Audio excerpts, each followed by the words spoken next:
Thingira-inĩ wa iregi nĩkuo President William Ruto egũcemanitie na mabaruthi na atongoria a ikundi mwanya mwanya cia kimabũrũri iria irutagira wĩra wacio gũkũ bũrũri-inĩ.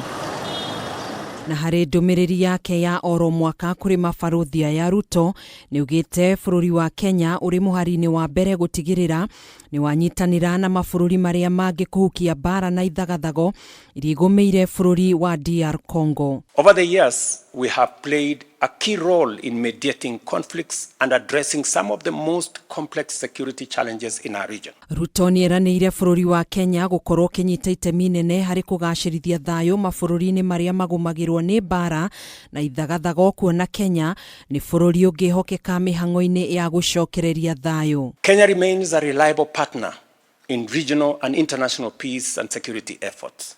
Thikũ igĩrĩ hĩtũku President nĩararĩ icera-inĩ rĩake mũciĩ-inĩ wa Dar es Salaam bũrũri-inĩ wa Tanzania, kũrĩa aratongoririe kĩgomano kĩa ngwatanĩro ya mabũrũri ma gĩtarũ kĩa Afrika ya irathĩro hamwe na ngwatanĩro ya SADC nĩguo kwarĩra mĩtaratara ya kũhukia haro iria igũmĩire bũrũri wa DR Congo, kũrĩa atongoria aya maranĩirie kũhukia haro iria ituthũkĩte kuo ũndũ ũmwe na gwetha kĩhonia gĩa gũtũũra. Together with other leaders, we called for an immediate ceasefire, humanitarian access, and a peaceful resolution through a merged Nairobi-Luanda process that will centralize around dialogue. Ruto nĩugĩte ona thengia ya wĩrutĩri ũyũ nĩ ũhoro wa kĩeha kuona mbũtũ cia gũcokia thayũ bũrũri-inĩ wa Congo cia ngwatanĩro ya SADC na ũrũmwe wa mabũrũri igĩtharĩkĩrwo na kwagagio irĩ wĩra-inĩ wacio. We urged the DRC government to ensure the safety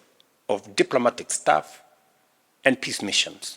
Na nĩguo gũtigĩrĩra mĩhang'o ya gũcokereria thayũ nĩ yagacĩra, President nĩugĩte harĩ bata mĩhang'o ta ĩno gũthukagĩrwo kĩgĩna kĩiganu, gũkwagĩa ikiarĩtana kũrĩ ikundi itiganĩte cia mabũrũri, kũrutithania wĩra hamwe nĩguo gũtigĩrĩra mĩanya yothe ya gũtuthũka kwa bara nĩ yathingwo mabũrũri-inĩ mothe. Many efforts falter due to inconsistent financing, leading to delays that create vacuums and risk further violence.